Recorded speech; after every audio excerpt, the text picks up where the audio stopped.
मुफ्ती काजी मोहम्मद जमशेदपुर के official YouTube channel को subscribe करें, जहां आपको मिलेगा कुरान और सुन्नत की रोशनी में शरई मसाइल का हल, ईमान अफरोज बयानात, इस्लामी तारीख के सुनहरी अब्वाब, मुआशरती और दीनी रहनुमाई और बहुत कुछ सीखने और समझने को एक खालिस इल्मी और रूहानी माहौल में। सब्सक्राइब करें, बेल आइकन दबाएं और दीन की रोशनी से अपने दिलो दिमाग को मुनव्वर करें। जज़ाकुमुल्लाह खैरन व कसीरा। अस्सलामु अलैकुम वरहमतुल्लाहि वबरकातुहू। मेरे अजीज़ भाई और बहनों, सर्दी का मौसम अपने उरूज पर है, अपने शबाब पर है।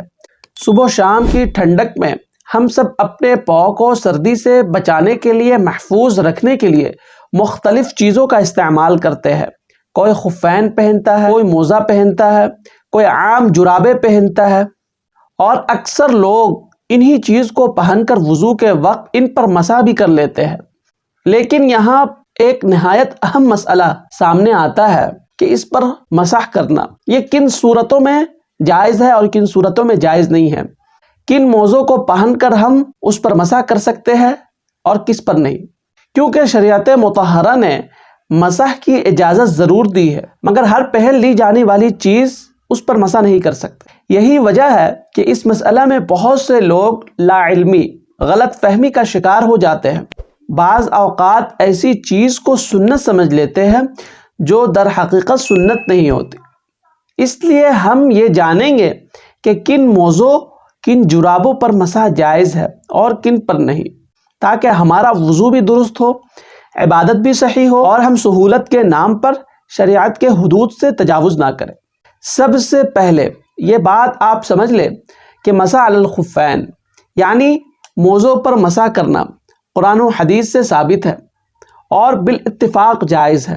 अल्लाह के नबी सल्लल्लाहु अलैहि वसल्लम से खुफ़ैन पर मसा करना मुतवातिर हदीस से साबित है। यहाँ तक कि सहाबा कराम ने यह इरशाद फरमाया कि जिसने खुफ़ैन पर मसा का इनकार किया गोया कि उसने सुन्नत मुतवातिरा का इनकार किया। अब सवाल ये है कि खुफ़ैन किसे कहते हैं, ये जानना बहुत ज़रूरी है। फ़ुक़हा कराम की तशरीह के मुताबिक खुफ़ैन ऐसे मौज़ों को कहते हैं जो पूरे चमड़े के हो और पाँव को टखनों समेत ढाँप लेते हो। ऐसे खुफ़ैन पर मसा करना बिल इत्तिफाक जायज़ है। इसी तरह फ़ुक़हा अहनाफ के नज़दीक 3 किस्म के मौज़ों पर मसा जायज़ है। नंबर 1 वो मोज़ा जो पूरे चमड़े के हो। नंबर 2 वो मोज़ा जिन्हें मुजल्लद कहा जाता है, यानी जिनके ऊपर और नीचे दोनों हिस्सों में चमड़ा लगा हुआ हो। नंबर 3 वो मोज़ा जिन्हें मुनअल कहा जाता है, यानी जिनके सिर्फ नीचे हिस्से में चमड़ा लगा हुआ हो। इन तीनों अक़साम पर मसाह करना जायज़ है, क्योंकि यह खुफ़ैन के हुक्म में दाखिल है। अब आते हैं उन जुराबों की तरफ जो पूरे चमड़े के नहीं होते।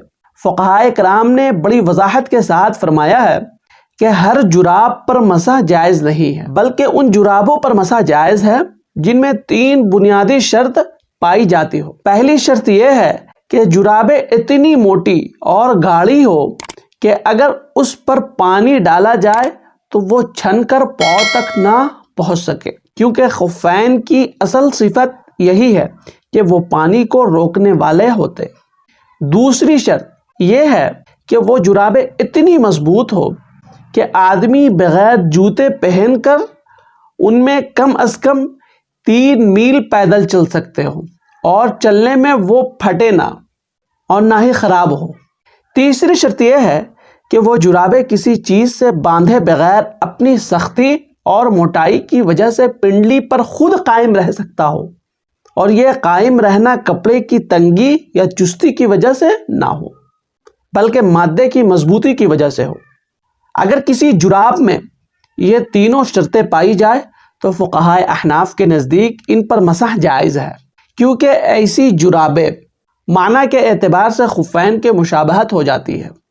लेकिन इसके अलावा जो आम तौर पर बाज़ार में राइज है, ऊनी, सूती, नायलून या बारीक कपड़े की जुराबें जो होती है, जिनमें पानी छन जाता है, जो बग़ैर जूते के चलने के काबिल नहीं रहता और जो अपनी सख्ती की वजह से नहीं बल्कि तंगी की वजह से पिंडली पर कायम रहती है, उन पर मसाह करना ये जायज़ नहीं है।